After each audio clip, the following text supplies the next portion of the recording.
Hello everyone, मेरा Ayurveda channel पे doctor Bilal Ahmad वानी की रिसर्च की बुक की सीरीज़ को कंटिन्यू करते हैं। और आज हम रिसर्च का लास्ट चैप्टर नंबर 15 डिस्कस करेंगे। इसके बाद हम अपना स्टैट्स के लेक्चर शुरू करेंगे। तो चैप्टर नंबर 15 का नाम है इंटेलेक्चुअल प्रॉपर्टी राइट। ये जो है चैप्टर, ये भी इम्पॉर्टेंट है, कई बार एग्जाम्स में क्वेश्चन आ जाते हैं इससे रिलेटेड। तो देखते हैं शुरू करते हैं। IPR, intellectual property is a term referring to creation of intellect for which a monopoly is assigned to designated owner by law. मतलब लॉ के द्वारा किसी भी ओनर को जो उसने क्रिएशन करा है या फिर कुछ भी जो है बनाया है उसने, उसी को असाइन कर देना, मतलब उसी के नाम से वो प्रॉपर्टी कर देना। या फिर मोनोपोली मतलब किसी एक सिंगल बंदे की जो है उस पर हक होगा, तो दैट इज़ इंटेलेक्चुअल प्रॉपर्टी।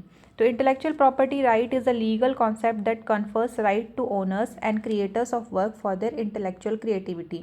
कोई भी इंटेलेक्चुअल क्रिएटिविटी अगर कोई ओनर कर रहा है या फिर कोई क्रिएटर कर रहा है, कोई भी आदमी कर रहा है, उसको एक लीगली राइट दे देना कि ये जो है उसके अंडर में आती है, जो भी उसकी क्रिएशन है या फिर जो भी जो भी उसने इन्वेंशन करी है। फिर intellectual property right are protections granted to the creator of intellectual property and include. अब देखिए इंटेलेक्चुअल प्रॉपर्टी राइट में क्या क्या इंक्लूड होते हैं। Patent, copyright, industrial design right, trademark, plant variety right, trade design and in some jurisdiction trade secret. तो intellectual property right के under में क्या क्या आ जाता है हमारा। Patent, copyright, industrial design right, trademark, plant variety, trade design और सम ज्यूरिसडिक्शन में ट्रेड सीक्रेट्स भी आते हैं। Intellectual property cover music. अब किस किस चीज़ को क्या कवर करता है इंटेलेक्चुअल प्रॉपर्टी हमारे। म्यूज़िक, लिटरेचर और अदर आर्टिस्टिक वर्क, डिस्कवरी हो गई, कोई इन्वेंशन, वर्ड फ्रेजेस, सिम्बल्स या फिर डिज़ाइन। अब इसमें आ जाइए नीचे। On international level it is govern by world intellectual property organization विपो। तो इंटरनेशनल लेवल पे इसको कौन गवर्न करता है कि किसको जो है राइट्स मिलेंगे या फिर इसका ओनर कौन है। तो WIPO, world intellectual property organization. The विपो is one of the 17 specialized agency of United Nations and was created in 1967। 1967 में क्रिएट किया गया था विपो को, to encourage creative activity, to promote the protection of intellectual property throughout the world. Creative activity को promote करने के लिए और जो जो क्रिएटर्स हैं या फिर जो जो इन्वेंटर्स हैं, जो जो ओनर्स हैं, उनके राइट को प्रोटेक्ट करने के लिए पूरे वर्ल्ड में विपो का जो है लॉन्च किया गया था या विपो का एस्टैब्लिशमेंट हुआ था। तो the Paris convention for the protection of industrial property in 1883 and the Berne convention for the protection of literary and artistic work in 1886 were first convention have recognise the importance of safeguarding intellectual property. तो वैसे ये question कभी आया नहीं है, लेकिन फिर भी आप याद रखिए कि पेरिस कन्वेंशन और बर्नीज कन्वेंशन, ये दो कन्वेंशन हुए थे जो कि इंटेलेक्चुअल प्रॉपर्टी राइट की सेफ गार्डिंग के लिए सबसे पहले दो जगह हुआ था, पेरिस में और बर्नी में। तो इतना याद रखिएगा। नेक्स्ट पेज पर आ जाइए आप, 237।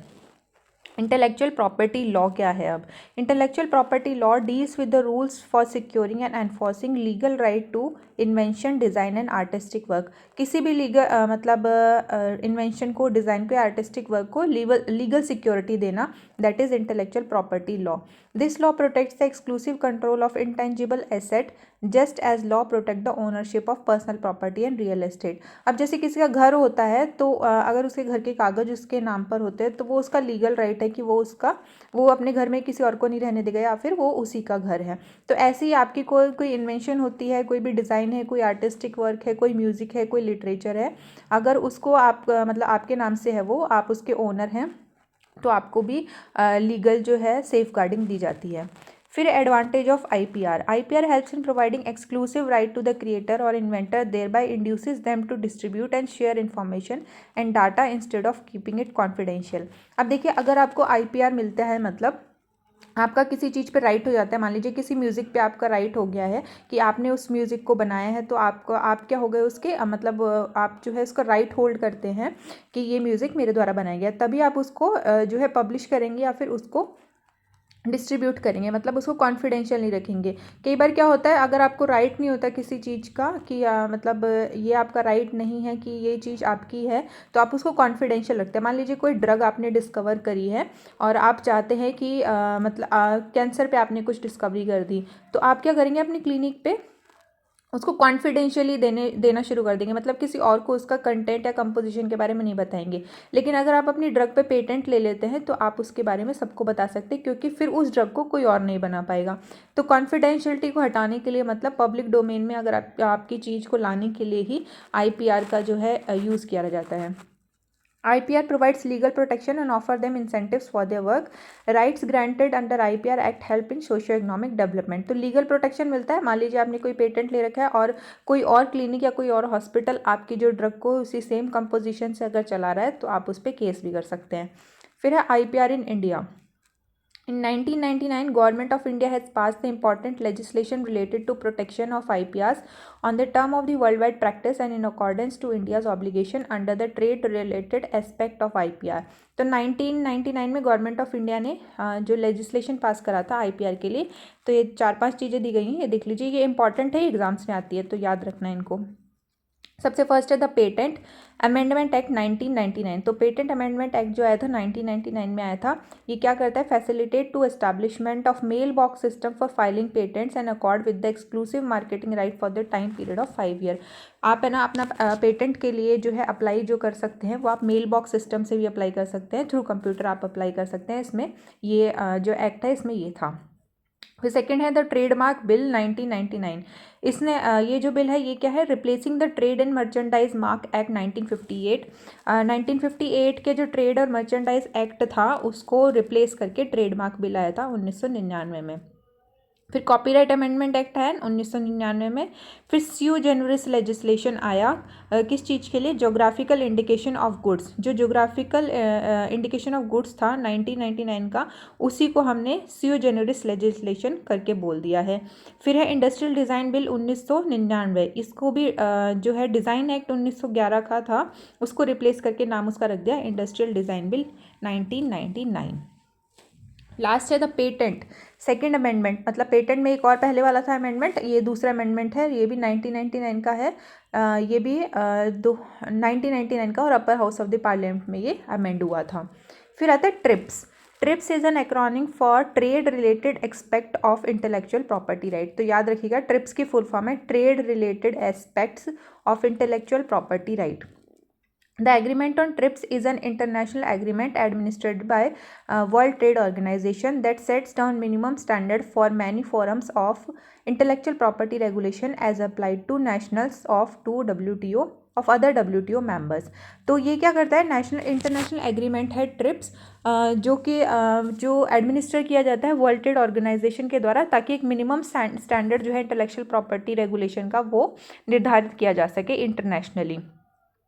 TRIPS was negotiated at the end of Uruguay round of General Agreement on Tariff and Trade in 1994. The TRIP agreement introduced intellectual property law into the international trading system for the first time and remained the most comprehensive international agreement on the intellectual property to date. तो TRIPS जो क्या है वो internationally trading system के अंदर जब जो intellectual property right को जब आपने डाल दिया या फिर इंक्लूड कर दिया, वो ट्रिप्स के द्वारा ही हुआ था। तो ये याद रखना है, ट्रिप्स की फुल फॉर्म याद रखिए, और WTO द्वारा जो है एडमिनिस्टर किया जाता है। फिर आता है पेटेंट। अब सबकी अलग अलग डेफिनेशन है, पेटेंट क्या है, कॉपीराइट क्या है, ट्रेडमार्क क्या है। तो सबसे पहले आता है patent. A patent is a set of exclusive ownership rights granted by sovereign state to the inventor और assignee for a limited period of time in exchange for detail public disclosure of an invention. Patents are form of intellectual property. कोई drug हुआ, आप उसका patent करवा रहे हैं और उसको पब्लिक डोमेन में जब ला रहे हैं पेटेंट कराने के बाद, मतलब उसको डिस्क्लोज कर रहे हैं सबके सामने, दैट इज पेटेंट। इसमें सबसे लास्ट में देखिए, a patent can be obtain only if the invention is novel and is not known to the public through publication और prior use anywhere in the world. आपकी जो पेटेंट आप जिसको करा रहे हैं वो आपका नई इन्वेंशन होनी चाहिए, वो किसी को पहले से पता नहीं होनी चाहिए, ना ही वो कहीं पे पब्लिश हो चुकी हो वो। इसके बाद देखिए एप्लीकेशन फॉर पेटेंट। अब steps in patenting procedure for obtaining patent. अगर आपको अपनी ड्रग का या फिर किसी भी चीज़ का पेटेंट अगर लेना है तो क्या क्या स्टेप उसके लिए फॉलो करने पड़ते हैं। सबसे पहले एक एप्लीकेशन देनी पड़ेगी पेटेंट के लिए। फिर होम टू अप्लाई, आप वो एप्लीकेशन किसको देंगे? 4 पेटेंट ऑफिसेज हैं इंडिया में, मुंबई, कोलकाता, दिल्ली और चेन्नई। तो उन ऑफिसेज में जाके आप अपना एप्लीकेशन दे सकते हैं। फिर प्रोविजनल एंड कंप्लीट स्पेसिफिकेशन आता है, where the application is accompanied by provisional specification.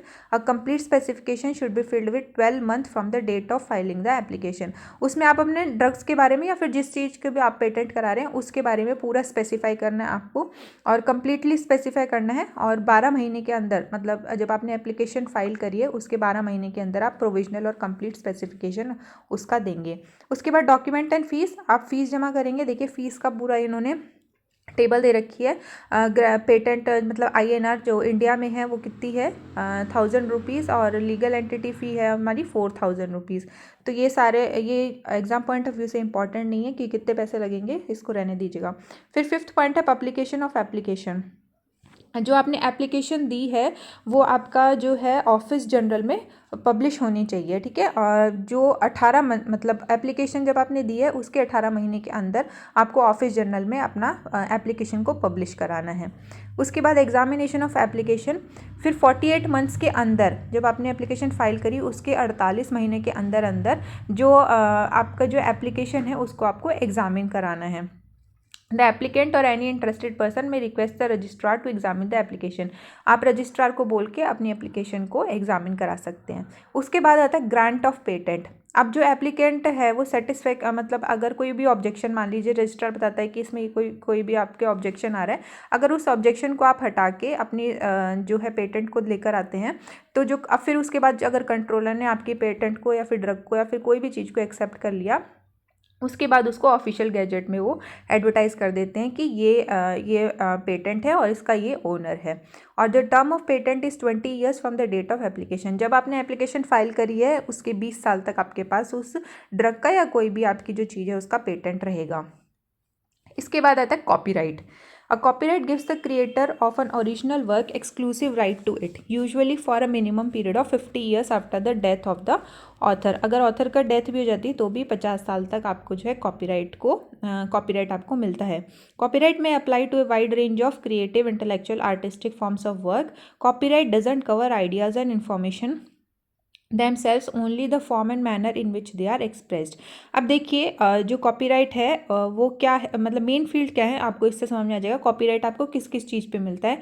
Printing पे मिलता है, एंटरटेनमेंट पे, सॉफ्टवेयर पे, ब्रॉडकास्टिंग का कॉपीराइट होता है, पेंटिंग और ड्राइंग का कॉपीराइट होता है, कोरियोग्राफी का कॉपीराइट होता है, मोशन पिक्चर का कॉपीराइट होता है, लिटरेरी वर्क का कॉपीराइट होता है और थीसिस का भी कॉपीराइट होता है। अब कॉपीराइट के अंडर क्या नहीं आता वो देखिए। Name of product, businesses, organisation और group.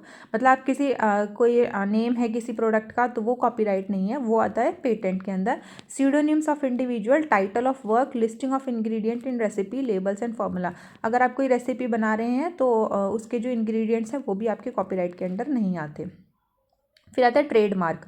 A trademark is a recognizable sign, design और एक्सप्रेशन विच डिस्टिंग्विशेस प्रोडक्ट और service of a particular trader from a similar product और services of the other traders. मतलब कोई भी design बना लेना या कोई भी एक्सप्रेशन बना लेना अपने प्रोडक्ट का, जिससे कि आप दूसरा जो मैन्युफैक्चरर है या दूसरा जो ट्रेडर है उससे आपका प्रोडक्ट अलग दिखे, तो होता है मैं ट्रेडमार्क। ये तो आपको पता ही होगा, ट्रेडमार्क जो है जो प्रोडक्ट्स पे बना हुआ आता है, अलग अलग कंपनीज़ के अलग अलग ट्रेडमार्क जो होते हैं।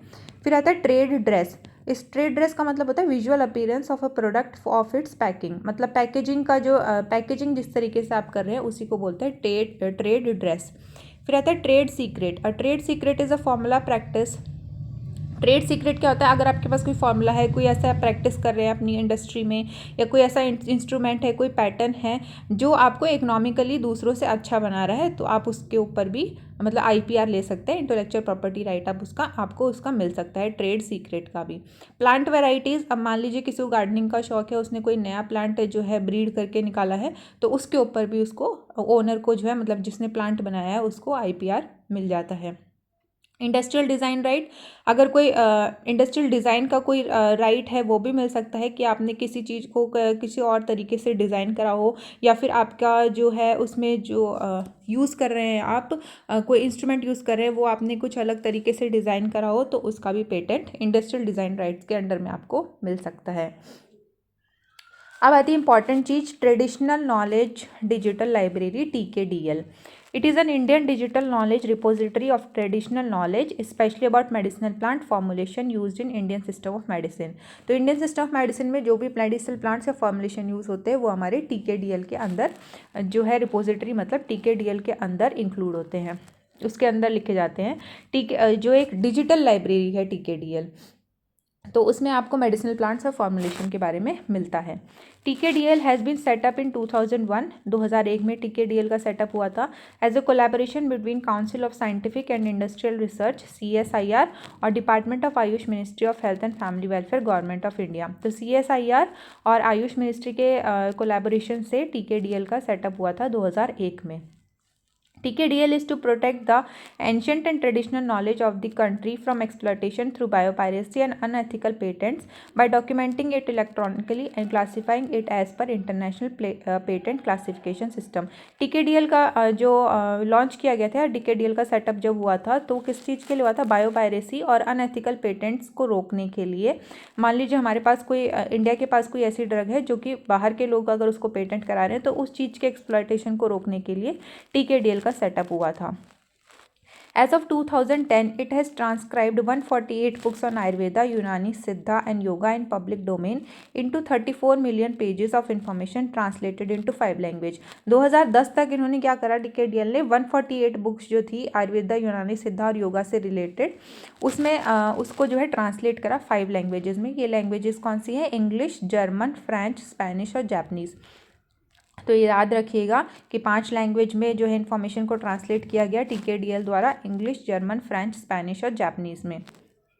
Data on 80,000 formulation in Ayurveda, 10 lakh in Unani and 12,000 in Siddha has already been put in the TKDL. TKDL has signed agreement with the leading international patent offices और किस किस के साथ एग्रीमेंट कर रखा है TKDL ने? यूरोपियन पेटेंट ऑफिस के साथ, United Kingdom trademark and patent office के साथ, United States patent and trademark office के साथ। क्यों कर रखा है agreement? To protect traditional knowledge from biopiracy by giving patent examiners at international patent offices access to TKDL database for patent search and examination. आपके जो मान लीजिए कोई चीज़ का पेटेंट पहले से किसी और को मिला हुआ है तो उसका डाटाबेस प्रोवाइड करना कि ये चीज़ ऑलरेडी पेटेंटेड है, आप इसको पेटेंट नहीं करा सकते। तो उस चीज़ को प्रोटेक्ट करने के लिए, ट्रेडिशनल नॉलेज को बायोपायरेसी से प्रोटेक्ट करने के लिए TKDL ने एग्रीमेंट करा हुआ है यूरोपियन के साथ, यूनाइटेड किंगडम के साथ और यूनाइटेड स्टेट्स की पेटेंट और ट्रेडमार्क ऑफिस के साथ। अब हिस्ट्री देखिए, व्हेन इशू ऑफ बायोपायरेसी, अब TKDL हम क्यों सेटअप करने की ज़रूरत पड़ी थी? When issue of biopiracy and bioprospecting about turmeric and basmati rice patents granted by USPTO and NEEM patent by EPO in late 1990 came into headline after the government had India successfully revoked or limited it. अब देखिए 1990 में क्या हुआ था? Turmeric और बासमती और नीम के patent जो है वो यूनाइटेड स्टेट्स और यूरोपियन जो पेटेंट ऑफिस है वो जो है पेटेंट करा रहे थे अपनी कंट्री में। तो वो जब हमारी इंडिया को पता चला तो उसको रोका, सक्सेसफुली उसको रोका गया, उसको रिवोक किया गया, क्योंकि ये जो चीज़ है वो इंडिया की है, मतलब इंडिया ही पेटेंट करा सकता है या फिर इंडिया ने ही इनकी चीज़ों के बारे में बता रखा है। तो इस चीज़ को देखते हुए फिर TKDL को सेटअप किया गया ताकि जो हमारी ट्रेडिशनल मेडिसिन है वो हम ही पेटेंट करा सके, बाहर के कोई लोग आके उनको पेटेंट ना करा पाएँ।